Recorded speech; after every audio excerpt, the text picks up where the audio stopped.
பேசுறதுக்கு எம்எம்மணிக்கு என்ன அதிகாரம் இருக்கு? பெண்களால் அந்த மந்திரி பதவியில வந்துட்டு இன்னைக்கு கேரளத்தில் உள்ள உலகத்தில் உள்ள மொத்த பெண்களையும் கேவலப்படுற மாதிரி பேசியிருக்காங்க. குடியும் கூத்தாட்டமாக நடந்துச்சு பொம்பளை உரிமையில.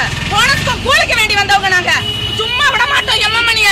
இந்த டவுன்ல நாங்க பப்ளிக்ல உட்காருவோம். எங்க கால்ல வந்து மன்னிப்பு கேட்டு விழுந்த மன்னிப்பு கேட்காம எம்எம்மணி விட மாட்டோம். எம்எம்மணி வந்து நேத்து நாங்க பப்ளிக் மீட்டிங் போட்டிருக்கோம். இவங்களே சேர்ந்து சிஏ வந்து எம்எம்மணியோட ஆளு. எங்களுக்கு பப்ளிக் மீட்டிங்க்கு பெர்மிஷன் கொடுக்கல. நடு ரோட்ல போய் நாங்க உட்கார்ந்துருந்தோம். அப்பயும் பாண்டிக்கார பண்ண பிள்ளையாடி மக்களுக்கு பெர்மிஷன் தர மாட்டோம் இதே சிஏ சொன்னாரு. சிஏக்கு நேரம் நடு ரோட்ல நாங்க உட்கார்ந்துருக்கோம். தோட்டம் தொழிலாளி தலித் பெண்கள் சொல்றாரு எங்க. அப்ப தலித் பெண்களுக்கு பேசக்கூடாதா? தலித் பெண்களுக்கு போராட வரக்கூடாதா? இதெல்லாம் பாத்துக்கிட்டு இருக்க ஒவ்வொரு பெண்களோட ரத்தமும் கொதிச்சு இந்த மூணாருக்கு எங்களுக்கு சப்போர்ட்டா வரணும். எம்எம்மணி ராஜி வைக்காம நாங்க விட மாட்டோம். இது மட்டும் இல்ல, என்ன காரணத்தினால நீங்க என்னத்த கண்ணை கொண்டு பார்த்த?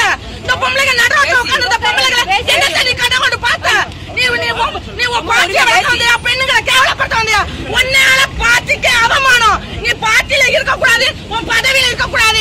உன் பாட்டி நீ எல்லாம் ஒரு ஆளு. பாட்டி ராஜி வைக்காம நாங்க உன்னை விட மாட்டோம். ரோட்ல நாங்க படுப்போம். யார பேசிட்டு சொன்ன?